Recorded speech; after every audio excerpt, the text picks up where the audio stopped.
Lan ketika sing aran hikam, wong ora tau mukasafah ora usah jadi ulama. Entah sekian detik ulama itu harus pernah mukasafah. Biar merasakan ilmu napa?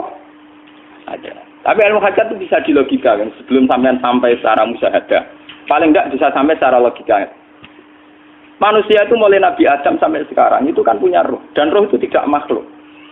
Ya, roh itu tidak makhluk. Ketika roh itu diletakkan di jasad, dia itu tersiksa. Karena ketika dia ke jasad fisik, namanya mengalami keterpisahan dengan yang abadi. Dia ini yang jasad fisik, tersiksa. Karena dia harus di alam yang kasat mata, alam mulki. Tersiksa. Ketika dia tersiksa, semelok ruhin, akhirnya dia mangannya kangelan, akhirnya lesu, mangan. Padahal roh gak butuh mangan, perlu dicatat, roh gak butuh. Ya butuh gunung kidul barang, kan roh udah butuh rapi. Paham kan? Ya butuh cinta, butuh pegatan, butuh macam-macam. Paham? Tapi karena dia nemplek jasad, sing butuh mangan, butuh rabi, butuh wedoan, macam-macam. Akhirnya roh tersiksa. Suatu saat kalau roh ini dalam bahasa manusia mati, ini dalam bahasa manusia mati. Ini hakikatnya roh itu tidak mati, dia kembali ke habitatnya. Ini disebut innalillah. Kita ini dari awal ya dengan Allah. Wa inna ilaihi juga kemudian nanti kita pasti kembali ke Allah. Dan itu diyakini betul oleh orang wahdatul wujud. Jadi kalau roh mati itu ya tidak ada mati. Terus sekarang itu kembali karena sudah lama mengalami keterpisahan mergo melok fisik-fisik dak ono kerja dasinan, ono nggo proposal lan ruwet roh ku melok. Paham itu? Kita di roh ku napa melok ruwet. Lah roh ya tersiksa aku ora butuh mangan, ora butuh proposal bocah ngalor. Itu tersiksa. Makanya dalam cerita-cerita Jalaluddin Rumi yang otentik di kitab-kitab begitu. Ketika beliau mau meninggal, muridnya itu nangis. Dari Jalaluddin Rumi, kamu jangan nangisi saya ini mau pesta perkawinan. Kamu tidak merasakan penyesalan saya. Saya ini lama menyesal karena harus hidup bersama kamu. Terus saya ini tersiksa karena ngalami alam yang rusak, yang fana. Alam yang fana. Harusnya roh saya itu di alam abadi, bukan di sini. Maka jangan tangisi kematian saya. Kematian saya adalah kembalinya roh ke habitatnya. Semenjak itu kematian dianggap malam perkawinan. Karena roh kembali. Ciri utama ilmu pamungkas itu dikakno nek wong ape mati ora digo pidato, paham gitu. Lha ben sampean ngerti ini asli riwayat lho. Akhirnya Mu'ad mau kapundhut itu diceritakno hadis iku. Ta'assuman mergo wedi dosa kitmanul. Sehingga mulai angkatan sahabat tabi'in ini kira nyeritakno hadis iki ngenteni meh mati, paham ya? Ora go modal pidato. Saiki mboten enten etika ngoten mboten. Sing pidato ya mergo ora paham. Aku yakin sing pidato ora tau maca hadis iki lengkap. Wong dene dhewe ya ngutip. Sing rungokno ya tambah ora paham. Wis ora paham seneng mergo mlebu swargamu murah cocok gak paham ya. Jadi ku asal usule. Tapi teks asli tentang jaminan mangkola la ilaha illallah dakhalal jannah itu ngalami kayak begini. Ngalami dialog ilmiah, ngalami pertimbangan sebab akibat. Dan akan bahaya kalau manusia meyakini la ilaha illallah kemudian langsung dakhalal jannah. Makanya Nabi disomati Umar, faqallihim ya'malun. Jangan begitu ya Rasulullah. Manusia biar saja. Enggak usah ngendikani begitu, mari enak-enakan. Enggak usah ngamal mergo mentang-mentang wis sekolah la ilaha illallah.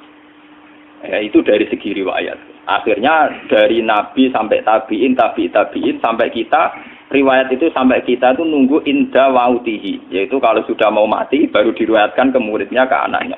Begitu terus. Sampai zaman edan ini juga modal bidah. Mulane kadang iki bener riwayat zaman akhiru kasirun khutoba qalilun ulama. Sing tukang pidato akeh, ulamae mesti tidak. Artinya apa? Agama yang sampai ke masyarakat itu kan yang versi mubalek.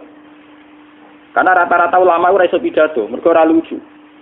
Sing pidatone lucu laris, tapi cara menyebarkan agama bener ora tau sinau.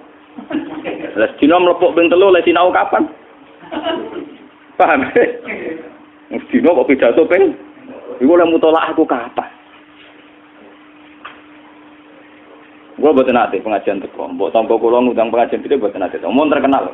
Boten nate. Tapi rata-rata sing diundang balik rata-rata nate ngaji kula, mesti kula nuwun tenan. Ampun tenan. Nggih tujuan kula nggih sing khas ulama ben ulama. Ulama wis mulang ngaten iki ora usah pidato. Sing ngundang dosa. Paham? Ngundang dosa. Kula sering diundang tiyang tak omongi, kowe ojo gambar ulama kon pidato. Tapi ini ku kersane wonten ulama sing pidato. Dosa. Ora niat ngaji ngene, gak gelem ya wis. Ulama gambar. Pidato ya ben pidato mending ngono. Tapi ya muga-muga tobat nak gawe ajaran salah. Jadi bahaya sekali. Makanya ini kembali itu tadi saya mengatakan dari segi riwayat ya. Asal usulnya hadis mangqala la ilaha illallah dakhala jannah. Ternyata Rasulullah itu disomasi Umar. Itu bahaya sekali ya Rasulullah kalau itu dimaklumatkan, dipublikasikan. Nyatanya Nabi nuruti faqallihim ya'malun. Begitu juga ketika era Mu'ad. Ketika Mu'ad minta supaya itu disebarluaskan oleh Nabi ya jangan. Sehingga Mu'ad meriwayatkan itu nunggu indah mautihi ta'atuman karena takut kitmanul ilmi meskipun gitu tetap diberitakan tapi nunggu dekati mati. Dan cara memberitakan Mu'ad murni karena takut menyimpan ilmu. Kalau disimpan Mu'ad kan bahaya, ilmu itu tidak sampai ke tabiin, tidak sampai ke kita kan. Andai kan saat itu Mu'ad tidak tapi kalau menceritakan secara berlebihan, secara arogansi, secara memanfaatkan, nanti juga menjadi Islam yang gento-gento, mergo mentang-mentang, wis modal, la ilaha illallah. Itu bahayanya kalau diceritakan secara ngawur, melahirkan Islam gento. Mentang-mentang mangko la ilaha illallah, tapi kalau tidak ada menceritakan sama sekali, ilmu ini hilang. Sehingga kita baca dua riwayat ini sudah sempurna. Riwayatnya tetap kita sampaikan, tapi sempurna. Termasuk pertimbangan fakholihim ya'malu. Terus nomor 2, saya bicara dari segi syariat. Ini dari segi riwayat. Kita punya trauma, entah itu fiktif, entah nyata, entah apalah. Kita punya trauma kasus Siti Jenar. Orang yang mendalami la ilaha illallah secara intensif, ya, entah itu disebut kalimat sodo, bosuluk, boseloko, mbah kono pokoknya. Orang yang memahami la ilaha illallah secara intensif, itu pasti menuju ilmu hakikat. Dan menuju ilmu hakikat pasti ngalami hakikat yang khoyali. Ini rungokno tenan iki. Hakikat yang nopo? Khoyali. Dan hakikat yang khoyali ini mulai menipu. Nggih, kalau sudah begitu ruwet. Misalnya ngeten nggih. Ketika kula maca nggih diskusi ini utawa perdebatannya kali jaga mbek Siti Jenar. Saat itu ada Sunan Bonang juga. Kamu sujud pakai apa kali jaga? Ya pakai jasad. Dari Siti Jenar, daging kamu itu hanya onggokan daging. Nanti itu jadi bangkai. Dan setelah jadi bangkai itu habis. Kamu nanti ditulis Tuhan tidak termasuk yang sujud. Kebuat yang gue sujud itu sebentar. Mikir kan juga. Rugi ke sujud be badok be tangan. Jasa tem sebentar kuntek. Orang sing cerita kowe nak sujud mergo jasa itu mau sebentar dadi bang. Lah nek ngono sujud ning hakikat ora usah bathuk, ora usah tangan, ora usah sikil, yo rohom iku lho kon sujud mbek pangeran. Nek sujud mbek fisik ku rugi wong fisik sobanen. Mikir kali. Wong bolak-balik kali Joko mantan wali preman terus jadi debat pusing. Siti Jenar tahu belajar tak tahu meneng Irak. Sing jelas sing mulang gak satem ora menangi. Wah, ini menjadi perdebatan. Sehingga keyakinannya kayak Siti Jenar, la ilaha illallah itu ya wahdatul wujud itu, innalillahi wa inna ilaihi. Selama ini kalau orang syariat misalnya, orang syariat itu kalau ada orang mati, misalnya Kak Ruhin mati, ini aku kan muni innalillahi wa inna ilaihi raji'un, saiki Ruhin wis mati. Mati itu balik ning penge. Itu cara wong hakikat kan salah besar. Orang mati itu tidak ada, cara ilmu hakikat kan orang mati itu tidak ada. Roh ini tersiksa di alam fisik. Jadi ruh ini tersiksa di alam fisik. Karena ketemu ning jasate ruh. Tersiksa dulu. Aku ape mangane kudu kerja piring Jepang tersiksa roh. Asal roti memang tersiksa. Misalnya kiai ape mangane dadak kudu pidato 2 jam bareng tersiksa. Roh kenapa? Tersiksa. Mergo roh ora buta mangan, ora buta ngombe, tapi gara-gara melok fisik. Paham ya? Lho ini tenang di ilmu kenawarai dan bener. Lah kula boten. Sampeyan betul lho guru waras maksudnya nggih. Artinya waras secara akademik karena ada referensi, ada marojek nggih. Waras secara hakikat. Kula niku umpama merasake sampeyan wis ning ilmu hakikat. Artinya saya juga ngalami ilmu hakikat. Lan ketika sing aran hikam wong ora tau mukasafah ora usah dadi ulama. Entah sekian detik ulama itu harus pernah mukasafah. Biar merasakan ilmu nopo ada. Tapi ilmu hakikat itu bisa dilogika kan sebelum sampai secara musyahadah. Paling enggak bisa sampai secara logika. Manusia itu mulai Nabi Adam sampai sekarang itu kan punya roh dan roh itu tidak makhluk. Ya, roh itu tidak makhluk. Ketika roh itu diletakkan di jasad, dia itu tersiksa. Karena ketika dia ke jasad fisik, namanya mengalami keterpisahan dengan yang abadi. Dia ini ning jasad fisik tersiksa. Karena dia harus di alam yang kasat mata, alam mulki. Tersiksa.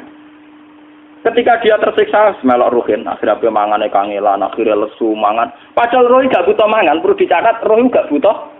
Ya ora butuh gunung kidul barang, kan ora butuh rabi. Paham kan? Ya ora butuh putus cinta, ora butuh pegatan, ora butuh macam-macam. Paham?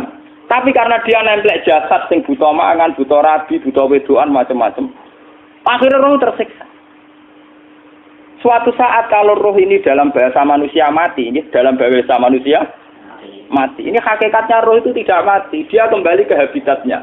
Ini disebut innalillah. Kita ini dari awal ya dengan Allah. Wa inna ilaihi juga kemudian nanti kita pasti kembali ke Allah.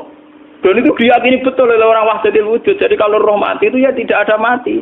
Terus sekarang itu kembali karena sudah lama mengalami keterpisahan mergo melok fisik-fisik dak ono kerja dasinan, ono nggo proposal lan ruwet to roh ku melok. Paham itu? Kita di roh ku napa melok ruwet.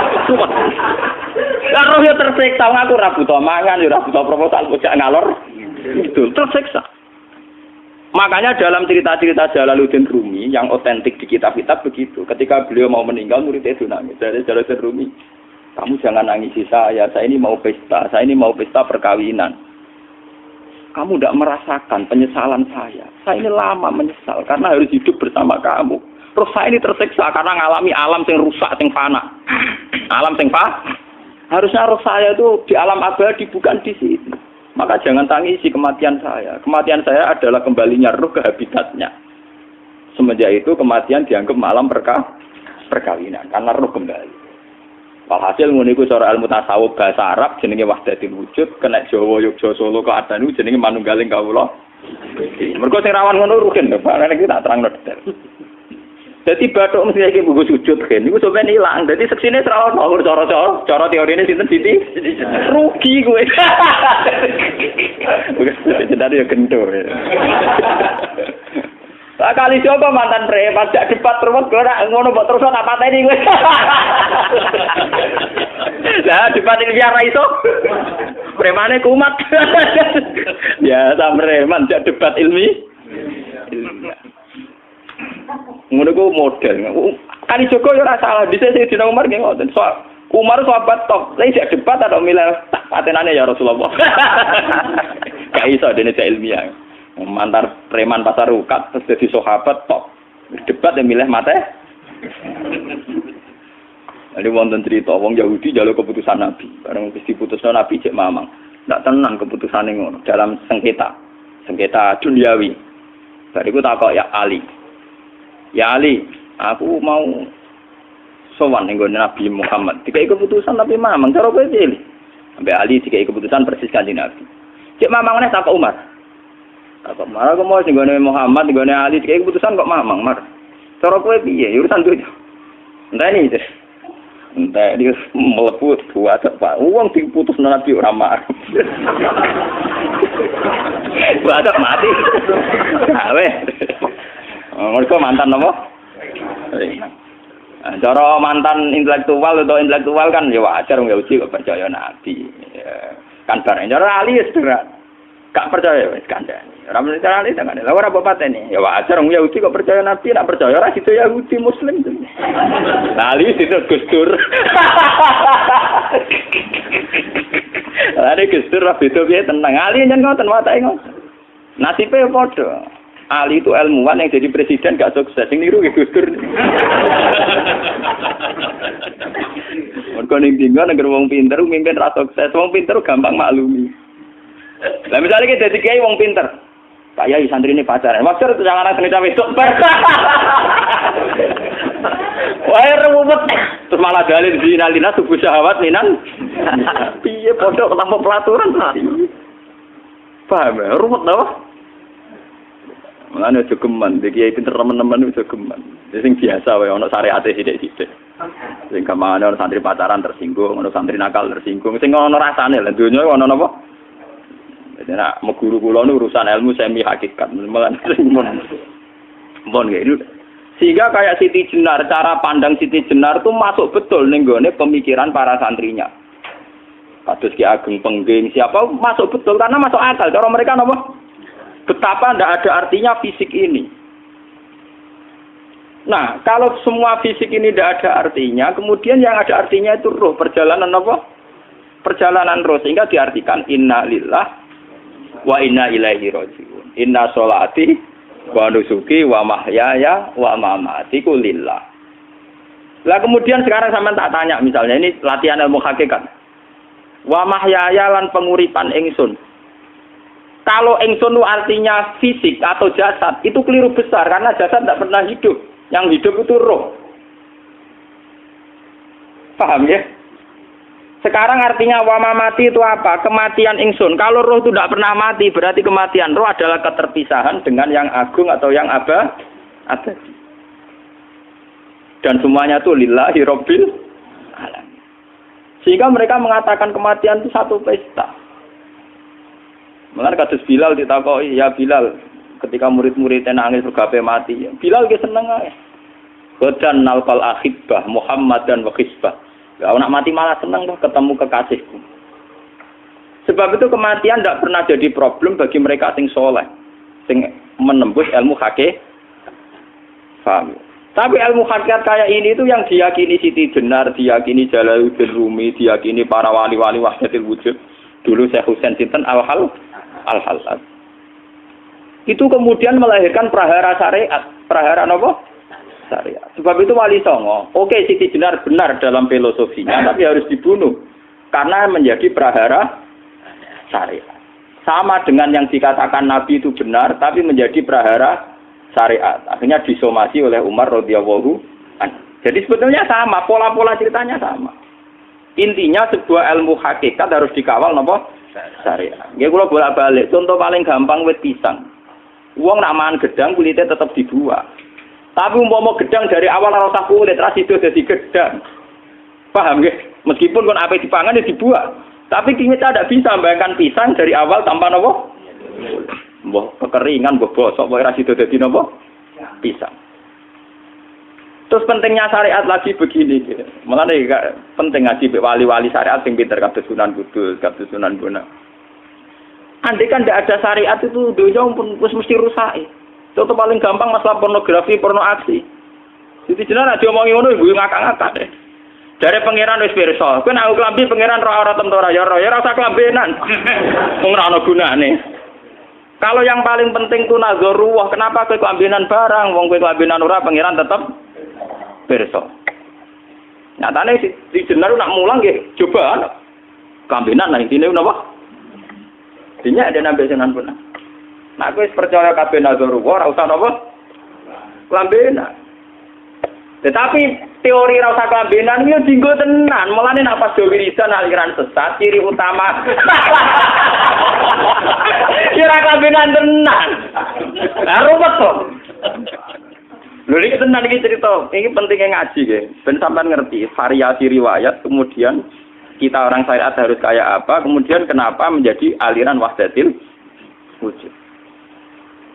Lah terus kita ini ya, kita ini kan orang syariat. Memang kalau manung syariat itu akeh kok sampean-sampean siji mesti ra kramat. Modele ora ada duwe bingung, ruwet. Urip wong syariat lho apa? Dineng bojo wedi, dineng tangga wedi, pengaruhe menurun. Pancen orang syariat itu banyak kriminal tauhidnya itu memang jelas. Malah kiai-kiai peken nak ketemu kiai-kiai sing setengah jaza peti mergo iso nebak atine. Ndekne meriang langsung. Sing kiai ora tau salat keramat padahal ngambungan wong. Sing dina salat 4 waktu kok ora tau keramat. Wong ape buah utang tanggane iku keramat apane?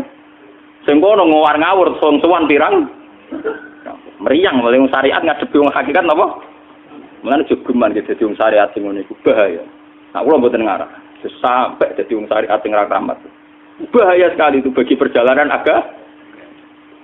Kalau sering ketemu kiai-kiai yang terkenal keramat di Juwaduk tiang-tiang hakikat.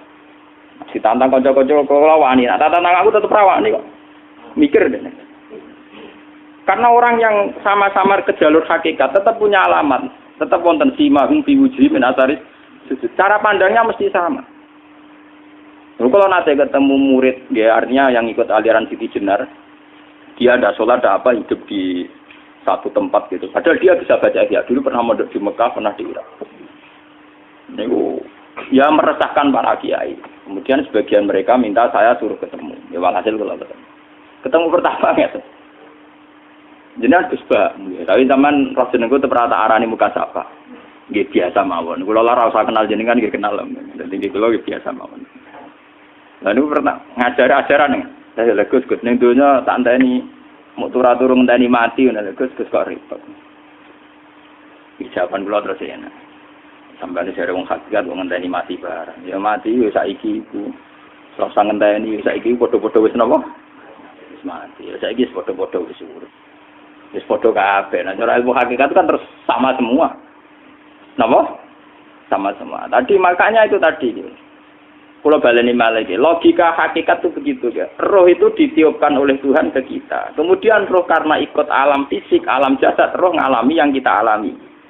Nggih. Ketika roh ngalami yang kita alami, dia tersiksa. Nah, ketika roh sudah terpisah dari jasad yang mengekang, yang memenjara ini, dia senang terus kembali ke Tuhan. Ini disebut inna lillahi wa inna ilaihi. Nah, jasad ini kemudian menurut ilmu hakikat nggak ada gunanya sama sekali total. Hilang di telan tanah. Nah, kalau begitu jasad ini nak mbok agul-agulan, Gusti bathuk kula tak nggo sujud tangan kula ndi buktine tangan wis ra ono. Bathuk wis ora. Mulai dari Siti Jenar, hanya wali bodoh kayak kalian yang punya ajaran bodoh begitu. Malah rasupan terus.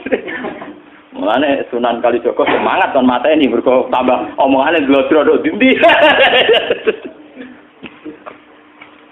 Tapi yang enggak disadari Siti Jenar yaitu tadi. Inti dari ilmu hakikat itu kan tunduk sama kersane Tuhan. Kalau sudah tunduk pada kersane Tuhan, kalau kersane Tuhan roh kita harus di jasad. Dan wujud jasad kita ini juga karena kehendak Tuhan. Kenapa yang wujudnya jasad yang karena kehendak Tuhan engkau ingkari? Sementara wujudnya roh tidak kamu ingkari. Toh wujudnya jasad ya bi iradatillah wa bi masyiatillah. Wujudnya roh ya bi wujudit bi masyiatillah wa ira. Harusnya fungsi jasad juga harus kamu akui toh Siti Jenar. Wong sekarang kita punya jasad ya bukan karena kita, karena kehendak Allah. Kenapa kamu ingkari? Berarti kamu mengingkari kehendak meneng Siti Jenar.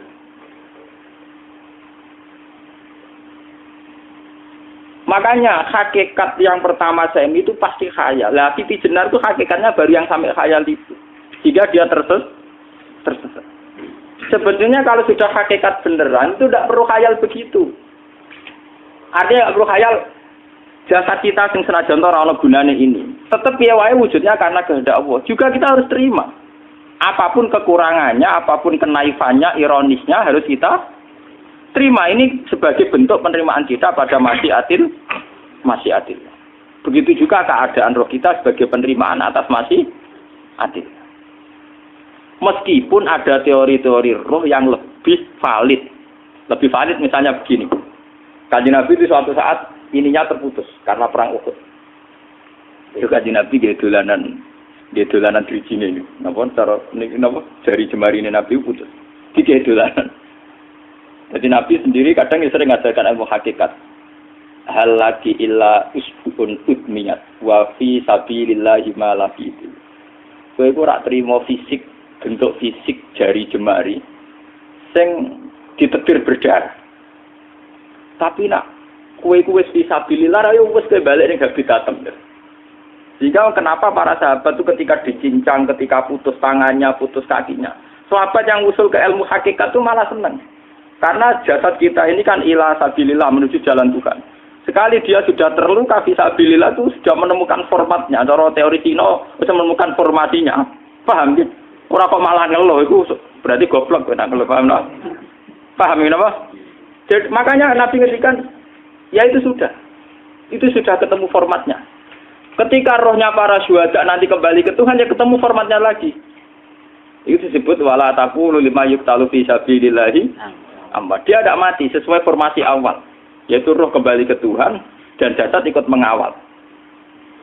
Nah itu Nabi kadang ya pakai ilmu hakikat begitu. Mulane kula bolak-balik matur, kula niku nggih mulai umur 20 tahun napa pinten. Kula nu asline nggih gadah penyakit dan ekstrim penyakit saya. Sampai saat ini kalau nak ngobat ndak lebih 50%, karena saya tetap berpikir. Misalnya cara syariat kan berobat, tapi cara hakikat apa betul keberadaan saya di alam ini penting? Sehingga aku kepengen urip tak bela-belani ngantek atusan juta. Jangan-jangan penting mati ikuti bang uripku. Lah nek ngono lha apa tak bela-belani? Entek atusan juta. Jadi misalnya kita berobat ya mau ya dari nabi kan berobat ya berobat. Pokoknya kita Islam masih mau geruda-gerudu kadang orang paham.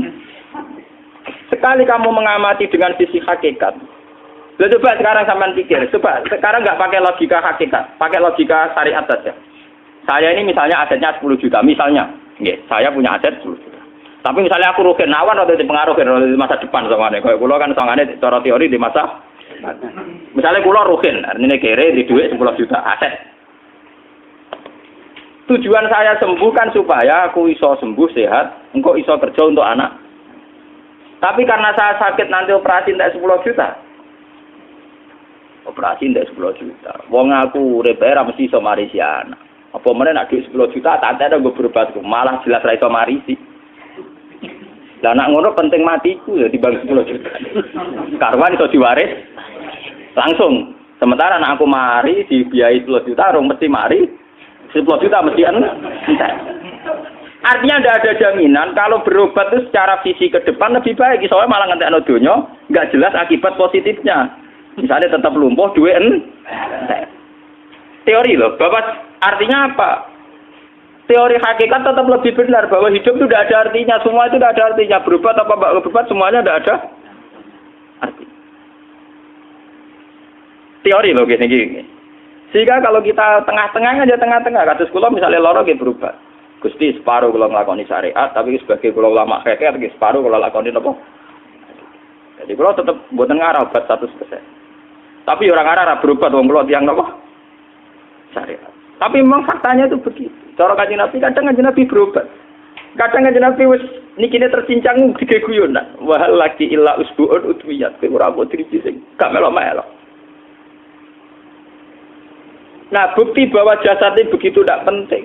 Kayak Sayyid Hamzah. Menurut Sayyid Hamzah nganggep wahyu bentone ra karuan.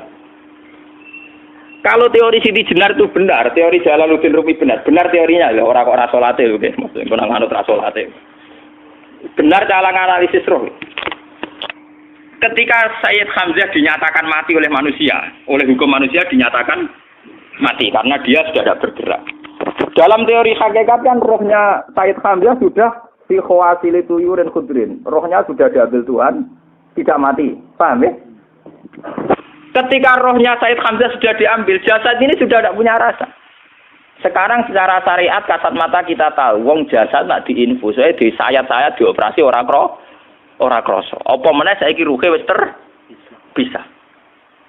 Lah ya jasad itu cek gampange, dioperasi dibius saja terus tidak kerasa. Apalagi rohnya sudah diambil. Lah saiki bayangkan, ketika Sayyid Hamzah itu sudah di atas, niku kira-kira delok wahsi ra wong bentuk. Lho wong kok baca igabus.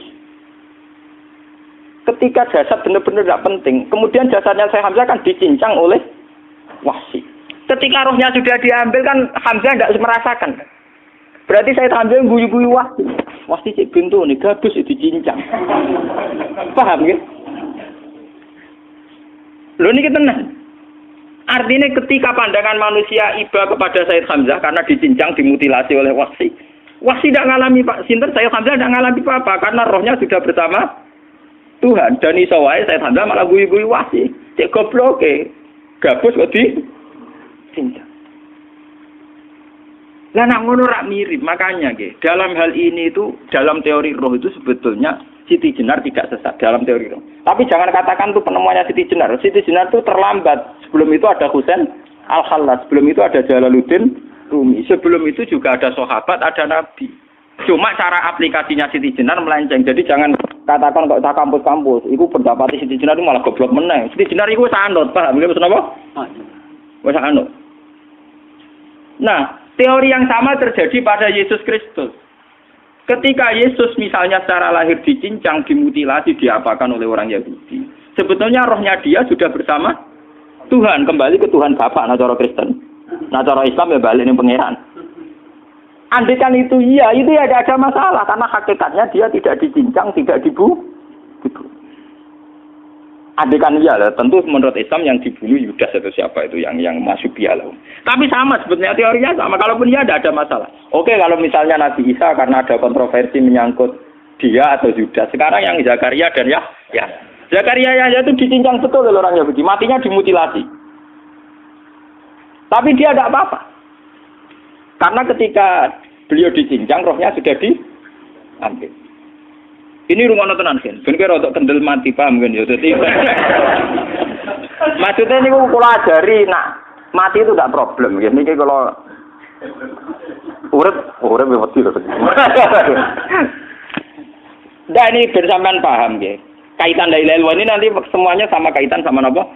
La ilaha illallah. Ini nanti ujungnya sama dengan la ilaha illallah. Begitu juga seterusnya. Misalnya Yahya kalian sinten? Zakaria.